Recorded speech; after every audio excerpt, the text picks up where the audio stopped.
పహల్గామ్లో పర్యాటకులపై దాడులకు పాల్పడింది తామేనంటూ లష్కరే తోయిబా అనుబంధ సంస్థ ది రెసిస్టెన్స్ ఫ్రంట్ ఇప్పటికే ప్రకటించుకున్న విషయం తెలిసిందే. అయితే ఈ దాడులకు ప్రధాన సూత్రధారిగా భావిస్తున్న ఎల్ఈటీ డిప్యూటీ కమాండర్ సైఫుల్లా కసూరిపై పాకిస్తాన్లో పూల వర్షం కురిసిన విషయం ఆలస్యంగా వెలుగులోకి వచ్చింది. ఇదొక్కటే కాదు, మన దేశంలో జరిగిన అనేక ఉగ్రదాడుల వెనుక ఇతడి హస్తం ఉన్నట్టు నిఘా వర్గాల సమాచారం. తాజాగా పెహల్గాం దాడికి 2 నెలల క్రితం సైఫుల్లా పాకిస్తాన్లోని పంజాబ్లో గల కంగన్పూర్కు చేరుకున్నట్టు సమాచారం. అక్కడ పాకిస్తాన్ సైన్యానికి సంబంధించి పెద్ద బెటాలియన్ ఉంది. ఈ సమయంలోనే Pakistan army colonel Zahid Zareen Khattak jihadi ప్రసంగం చేయడానికి ఖలీద్ను ఆహ్వానించాడని సమాచారం.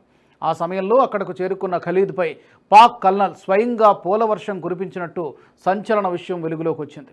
అదే సమయంలో సైఫుల్లా ఖలీద్ అతడి ప్రసంగం పాక్ సైన్యాన్ని, టెర్రరిస్టులను ఉసుగొల్పేలా, భారత సైన్యాన్ని రెచ్చగొట్టేలా ప్రసంగించినట్టు తెలుస్తోంది.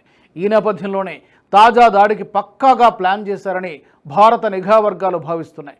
ఈ దాడుల వెనుక మాస్టర్ మైండ్ ఖలీద్ కాగా, దాడి సమయంలో టీంకు ఆసిఫ్ ఫౌజీ నాయకత్వం వహించినట్టు నిఘా వర్గాలు చెబుతున్నాయి. మరోవైపు జమ్మూ కాశ్మీర్లోని పహల్గాంలో ఉగ్రదాడిలో పాల్గొన్న 3 ఉగ్రవాదుల ఊహా చిత్రాలను దర్యాప్తు సంస్థలు తాజాగా విడుదల చేశాయి. ఈ ఉగ్రవాదులను ఆసిఫ్ ఫౌజీ, సులేమాన్ షా, అబూ తాలాగా అధికారులు గుర్తించారు.